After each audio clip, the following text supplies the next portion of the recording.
What's going on, guys? I welcome you to this video tutorial, and by the end of this video tutorial you will get to know about environment of Cedar Logic and various options available on Cedar Logic, and you will also get to know how to use various components available on Cedar Logic. I'm your Benak Patel, and let's get started.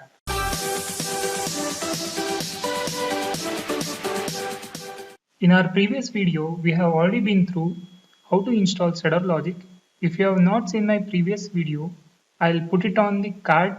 So just hit on the card and get to know how to install Cedar Logic. After installing Cedar Logic, you'll get a shortcut on your desktop screen. Double click on this Cedar Logic to launch Cedar Logic Simulator.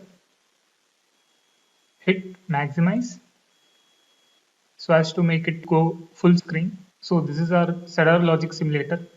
Now let's take a walk through its environment. First of all, in the menu bar, it has File, Edit, View and Help. And under File, we are having New, Open, Save, Save As, Print, Print Preview and Exit. And along with that, we are also having shortcuts for the same. And in the next tab of Edit, we are having Undo, Redo in order to go back if there are any sort of errors, as well as copy and paste options, and we can also export the circuit that which we have created in bitmap format. And in the next tab we are having oscope, that which acts like an visual analyzer, and the shortcut for oscope is Ctrl G, and we'll get to know more about this oscope later, followed by settings.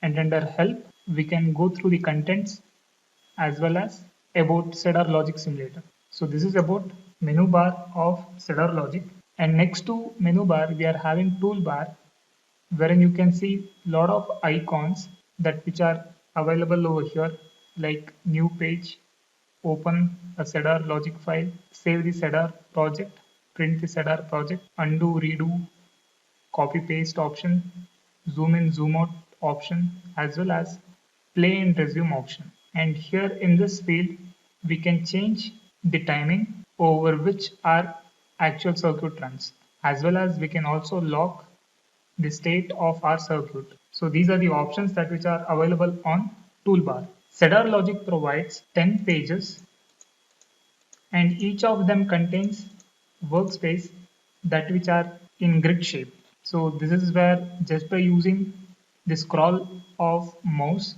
we can zoom in and zoom out, or we can also make use of the options that which are available on the toolbar in order to zoom in and zoom out. On the top left corner we are having a list of 10 useful components, starting with basic gates, where we can find the various variants of AND gate, OR gate, XOR gate, XNOR gate, NAND gate, NOR gate, and various other gates.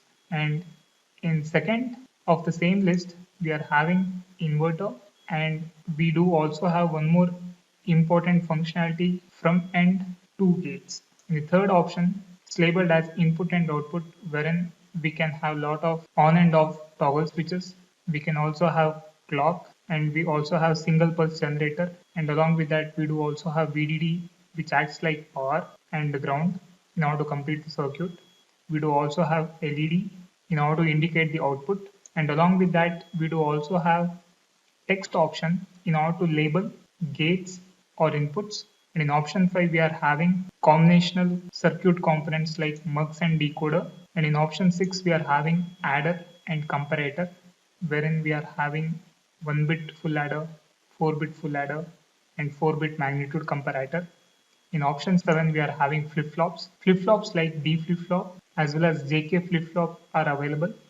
And under registers we are having 4-bit counting register, 8-bit counting register, 12-bit, likewise 16-bit, as well as 4-bit shift register. And under option number 9 we are having RAM and ROM of various sizes, 4x4 RAM, 8x8 RAM, in a similar way 4x4 ROM, 8x8 ROM. And our last category under chips we are having 3x8 decoder, analog to digital converter, and finally we do also have Z80 microprocessor. Now let's see how to place a component, and let's start with our inverter because it's very simple to make use of. So here if I want inverter or if I want to check the working of an inverter, what I'll do is, first of all, I'll go to second option, that which is labeled as invert and connect. So here is my inverter. So if I want to make use of inverter, what I'll do is I will left click inverter, and holding my left click, I'll drag my inverter onto my workspace and I'll release it. So right after releasing it, you can see that it is still in dotted lines, and in order to have a bold line, I'll just left click on my workspace. So this is how we can have a component under workspace. So in a similar way, let me take an input, and for input, I'll go for option number 3, wherein I'll choose a toggle switch, and in order to have toggle switch on my workspace, I'll again repeat the same drill. I'll left click this, and holding my left click, I'll drag this toggle switch onto my workspace and I'll release my key. And in order to have a bolder lines of toggle, so I'll again left click on my workspace. And in order to have a look at output, I'll need to make use of a LED. So I'll again bring this LED onto my output end of the inverter. So this is how we can place components on our workspace of Cedar Logic Simulator. So if I want to zoom in, I can either press the icon that which is available on the toolbar. So if I press zoom in, the Cedar Logic always tries to zoom in onto the center of the page, but as a matter of fact, we need our circuit part, and in order to zoom into our actual circuit, at the left bottom corner, we are having a map view wherein we are having a rectangle in red color. So what I'll do is I'll select that box and I'll move the box onto the area where I'm having my circuit component. Now after placing the required components, let's see how to wire all these components or how to connect this component to input as well as output. So if I hover my mouse onto this toggle switch, you can see a red box appearing, and that red box here is called as hotspot. So if you want to have a clear look at it, let me zoom in. Let me further zoom in. So if I hover my mouse onto the starting point of my toggle switch, I hope you can see a red square box appearing. Now you have to left click your mouse and a green line appears, and you got to keep on dragging it by holding your left click, and you got to join it to the input of inverter. And again at the input of inverter, you can see a red color square box appearing, that which says we have successfully connected from end to end. Now we are good to release our left click. In a similar way, let's connect output of our inverter to LED. So again, I'll hover my mouse pointer onto the output of inverter and I'll left click and I'll drag it till I reach my LED. And by the time when I reach my LED, you can see a red color square box. That means we have successfully connected output of inverter to the input of LED. So now I can release my left click, and there you go.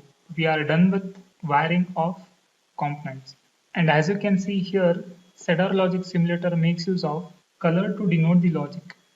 Meaning, as you can see here, this toggle switch is right now black in color, and black color is used to denote logic 0, and whereas here at the output of inverter you can see that this wire as well as LED is red colored, that which means input to this inverter is 0 and inverter is flipping the input and making it as 1, and logic 1 is represented by red in color.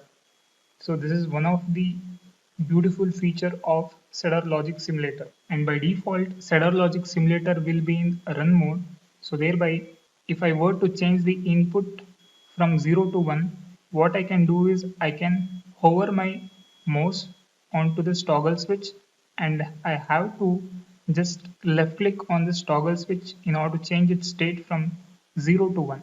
So when I left click my mouse, as you can see, it's changing its color to red, making me to understand that the input has been changed to from 0 to 1, and this bit 1 is being applied onto this inverter, and inverter is flipping input 1 to 0, and that 0 is being indicated with black colored LED, or in other words, this LED is in off condition. Cedar logic makes use of Manhattan style of wiring layout, which means that the wires can go either in horizontal direction or in vertical direction and not in between. So in order to have a good look at Manhattan style used by Cedar logic, let me rewire the same circuit, and in order to rewire the circuit, what I'll do is I'll delete this component.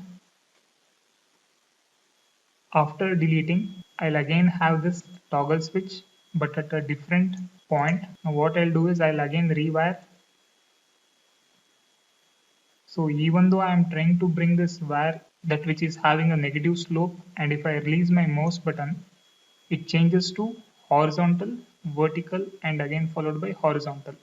So this is the meaning of Manhattan style. That is, wire can either move in horizontal or in vertical direction and not anywhere in between. Now let me take you through to and fro gate feature that which is found in Cedar logic, and for that I got to select second option where to is labeled as TO and from is labeled as F.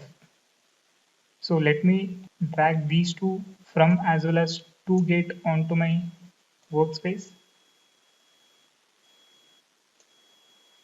And after dragging these two gates onto my workspace, what I'll do is I'll rename this to both from as well as to contain same label.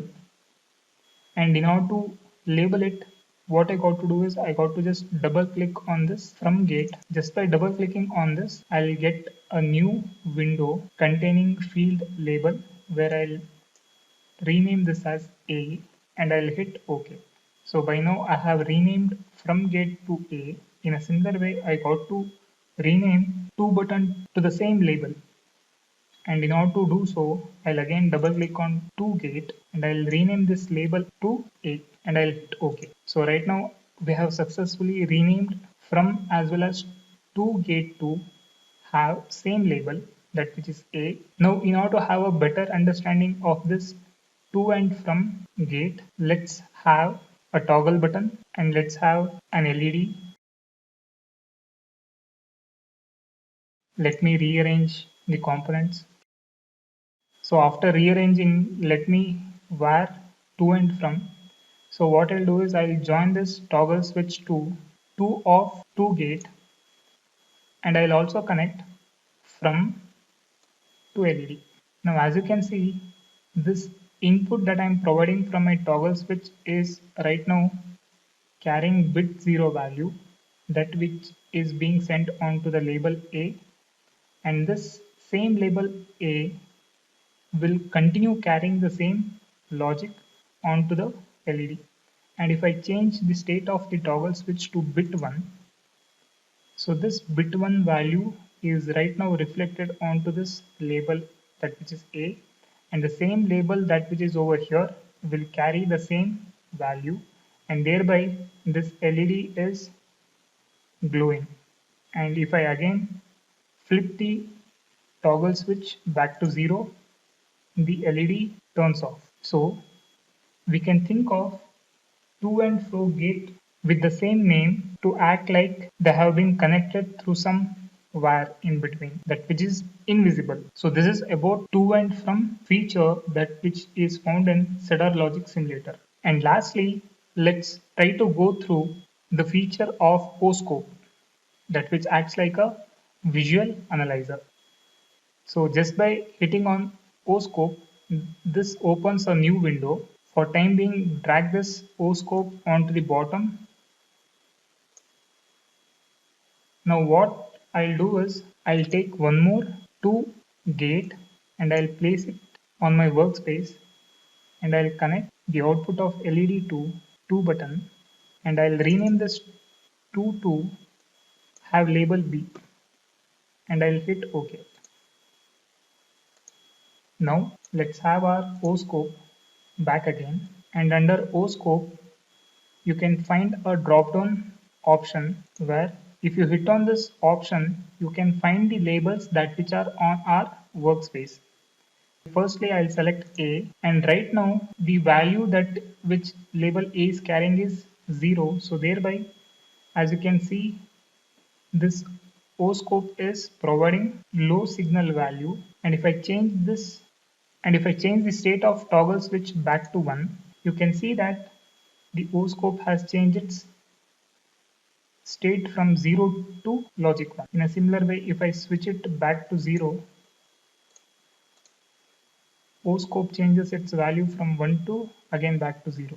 In a similar way, if I want to have a look at the value that which is being carried by B, I'll again hit on this drop down button and I'll select B, that which conveys the value of label B.